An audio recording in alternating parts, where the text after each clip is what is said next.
எல்லாம் நல்லா இருக்கீங்களா? என்ன பண்ணிக்கிட்டு இருக்கேன்னு பார்க்குறீங்களா? சிவராத்திரிக்கு கொழுக்கட்டை சொல்கிறேன், கடலப்பருப்பு கொழுக்கட்டை. நீங்கள் என்ன கொழுக்கட்டை செஞ்சீங்கன்னு கமெண்டில் சொல்லுங்கள். அப்படியே இன்றைக்கி மத்தியான சமையல் என்னென்னு பார்த்துலாம். கீரைத்தண்டு, அவரைக்காய், கத்திரிக்காய், சவுசவு போட்டு அருமையான சாம்பார் எப்படி இருக்குன்னு பாருங்கள். பிஞ்சு கீரைத்தண்டு தான் நம்ம வாங்கியிருந்தோம். அதில் இருந்த கீரையை பறித்து கீரை பொரியலும் செஞ்சாச்சு. தண்டு கீரை பொரியல், உருளைக்கிழங்கு வறுவல், அப்புறம் வந்து நம்ம வீட்டில் பொரிச்ச கூழ் வத்தல், ஜவ்வரிசி வத்தல். இவ்வளவு தான் இன்றைக்கி மத்தியான சாப்பாடு செஞ்சு சாப்பிட்டோம். அப்புறம் அம்மா ஈவினிங் தான் கொழுக்கட்டை செஞ்சுட்டு இருந்தாங்க சாமி கும்பிட்றதுக்கு. கொழுக்கட்டையும் இதே அடுப்பில் வச்சு வேக வச்சு அருமையாக எடுத்தாச்சு. உங்கள் வீட்டில் நீங்கள் என்ன கொழுக்கட்டை செஞ்சீங்க, எப்படி சாமி கும்பிட்டீங்க சிவராத்திரிக்கு அப்படின்னு கமெண்டில் சொல்லுங்கள்.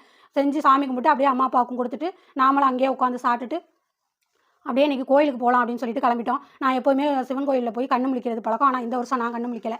எனக்கு பதிலாக எங்கள் வீட்டுக்காரவங்க தான் கண்ணு முழிச்சாங்க. அப்படியே அம்மா அப்பாவுக்கு பாய் சொல்லிவிட்டு அவங்களும் நமக்கு பாய் சொன்னாங்க. கோயிலுக்கு கிளம்பியாச்சு. நம்மள மாதிரியே நிறைய கூட்டம் வந்திருந்தாங்க கோயிலில். எட்டி எட்டி தான் பார்த்து சாமி கும்பிட்ற மாதிரி இருந்துச்சு. 2 கால பூஜை பார்த்துட்டு நான் வீட்டுக்கு வந்துட்டேன். நீங்கள் கோயிலுக்கெல்லாம் போனீங்களா? என்ன பண்ணீங்கன்னு சொல்லுங்கள்.